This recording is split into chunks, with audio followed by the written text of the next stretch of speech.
Menjadi salah satu negara yang paling banyak dikunjungi wisatawan, membuat Vietnam masuk ke dalam daftar urutan ke-7 se-Asia Tenggara dan berhasil menempati posisi ke-20 dunia. Sayangnya, prestasi ini masih nggak sejalan sama beberapa hal yang membuat Vietnam masih masuk daftar negara yang nggak aman untuk dikunjungi oleh wisatawan. Dilansir dari Global Organized Crime Index, angka kriminalitas di Vietnam berada di urutan 30 dari 193 negara dan berada di urutan ke-13 di antara 42 negara di Asia, bahkan menempati posisi ke-5 di Asia Tenggara.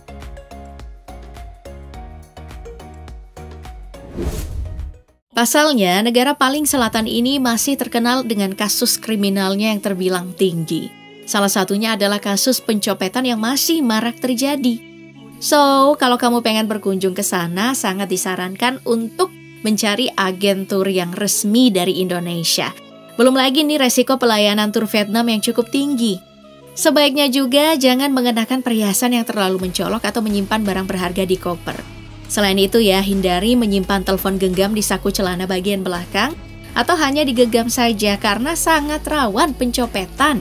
Jika menggunakan layanan transportasi umum, penting juga untuk mengecek kisaran harganya, serta memperhatikan argometer di dalam taksi apakah berfungsi dengan baik atau tidak.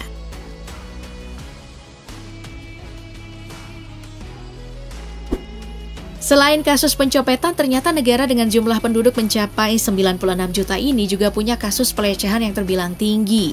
Apalagi nih saat mengunjungi bar atau restoran di sana. Sangat beresiko untuk mengonsumsi makanan atau minuman yang udah dicampurkan dengan zat-zat berbahaya, sehingga sangat beresiko untuk mengalami pelecehan, pencopetan sampai kekerasan fisik. Ya, meskipun begitu, Vietnam sudah menetapkan aturan berbusana untuk wisatawan.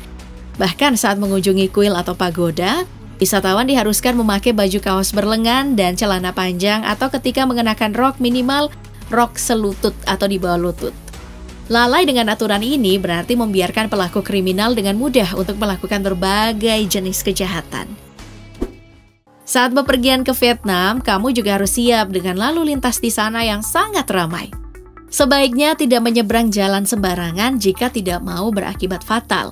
Yang paling bikin jantungan nih adalah lalu lintas di Hanoi, ibu kota Vietnam. Meski ibu kota Vietnam itu punya jalan yang relatif lebar, juga terdapat jalan layang, tapi saat pagi hari, jalanan itu seperti disulap menjadi lahan parkir. Jumlah kendaraan berupa mobil dan motor juga menambah semrawutnya ibu kota Vietnam. Selain itu, beberapa jalan juga nggak punya lampu merah.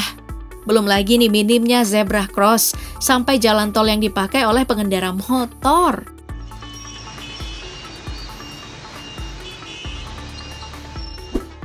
Yah, ini terdengar aneh tapi fakta. Sebuah perkampungan bernama Dien Tap ini mendapat julukan kampung miliarder karena warganya yang terkenal kaya raya. Bahkan 2/3 warganya punya harta sampai miliaran rupiah.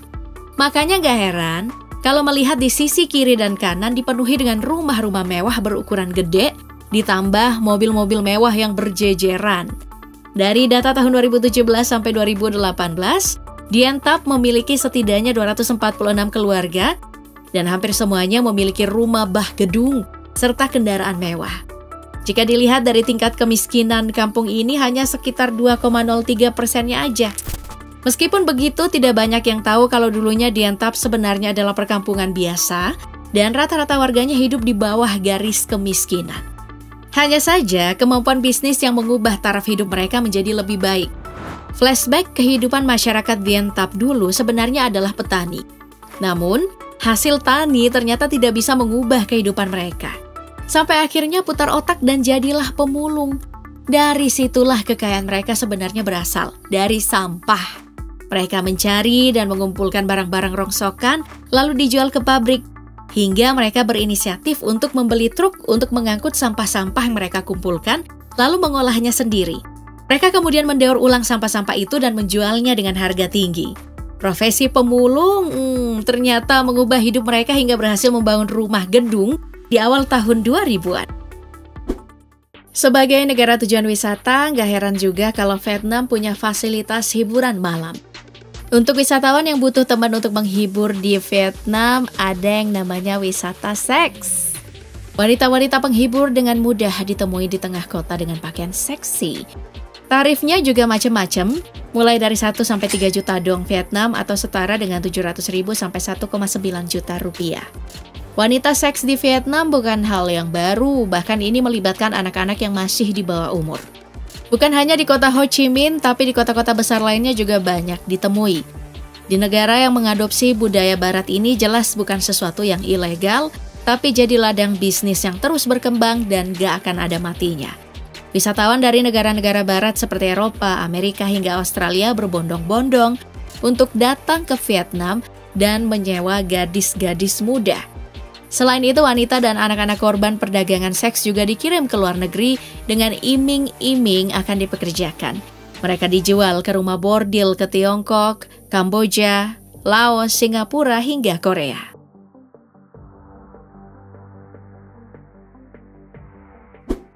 Satu lagi yang masih jadi PR pemerintah Vietnam, yaitu tingkat kemiskinan.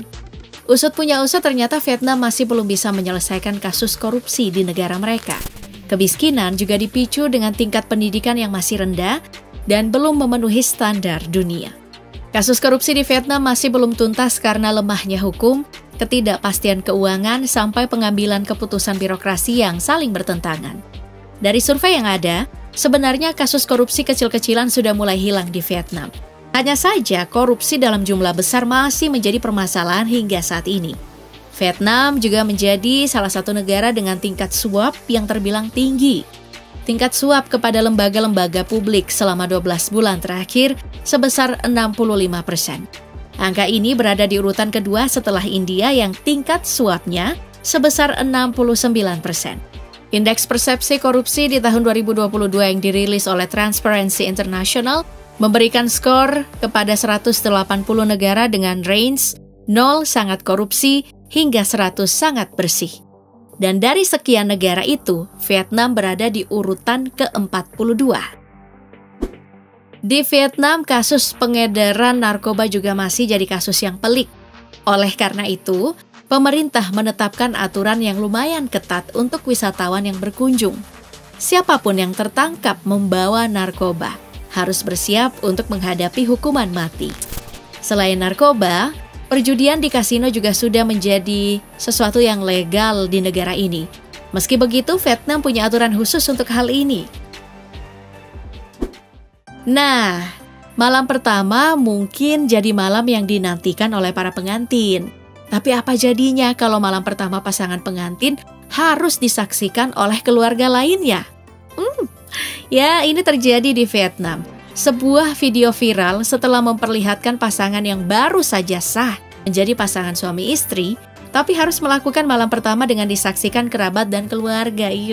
Dalam video yang viral itu tampak sang ibu mempelai perempuan mengantar anaknya menuju ke tempat tidur berkelambu yang di dalamnya udah ada sang suami yang nunggu. Setelah kedua pasangan sudah di atas tempat tidur, keluarga pun menutup kelambu dengan lapisan kain hingga tertutup rapat. Nah, di sekitar kamar pengantin tampaklah keluarga dan kerabat duduk sambil menyantap sajian makanan dan minuman, seolah menunggu pasangan pengantin melakukan aktivitas malam pertamanya.